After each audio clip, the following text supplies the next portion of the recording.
Məncə, and içilib. Şah zamanında and içilmişdi, indi and içilib. Ki, Azərbaycanın 30 milyon milləti özlüğündən çıxmalıdır. Yəni, öz dilindən, öz musiqisindən, öz sazından, öz bayatılarından, öz kültüründən, öz varlığından, öz geçmişindən silkələməlidir. Və bu fastlaşmalıdır. Biz bunun qabağını dayanacaq. Biz and içmişik. İndi yox, illər boyudur. Şərəf və namusumuza. O, Ərsalan balamı da, Həmzə balamı da, ailəmin hamısında. Mənə taylar çoxdur bu Təbrizdə. Qurban verəcəyik, bütün varlığımız qalsın. Yəni, biz yanmasaq, millətimizin varlığı yanacaq. Biz yanacaq ki, millətimizin varlığı yanmasın. Və bunlar çox çiçikdilər, bu istemarçılar ki, bizi uda bilərlər, bizi yiyə bilərlər.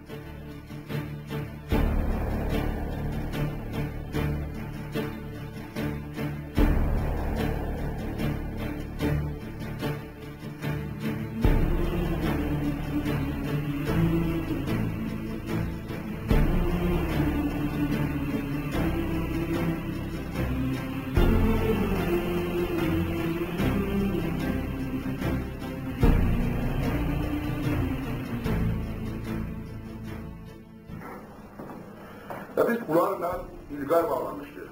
Ağlaya-ağlaya hər birisi şərəf və namusumuz üzərə and içirik. Biz sənin fədaib. Səni satan ən dəyərli varlıqların, şərəf və heysiyyətin satın olmayacaqdır. Və öldü var, öldü yox.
Millətçiliyinin siyasi plana yükselip modern ve milli tariximize giriş yolu bir ulu şahsiyetimizin iradesi ve vasıtasıyla olmuştur.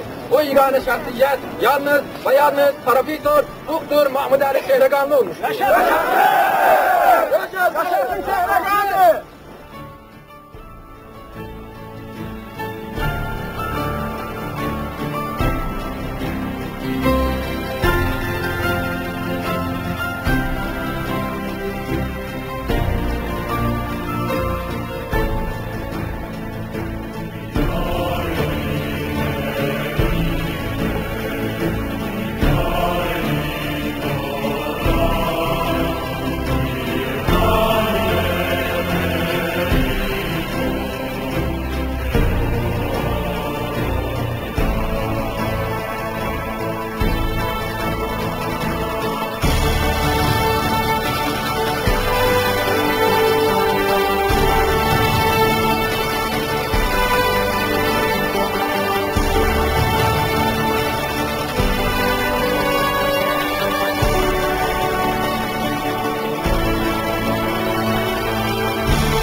soruştu jurnalistlerin biri, prezident olmak istiyorsan mı?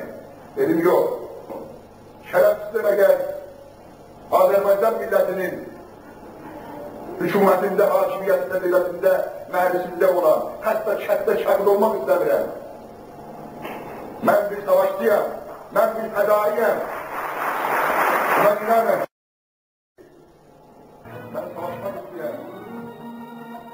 Ben milli, mençili ve demokratik ve dünya ülkelerden uygun savaşçıyım. Bir dövüşçüyüm. Onu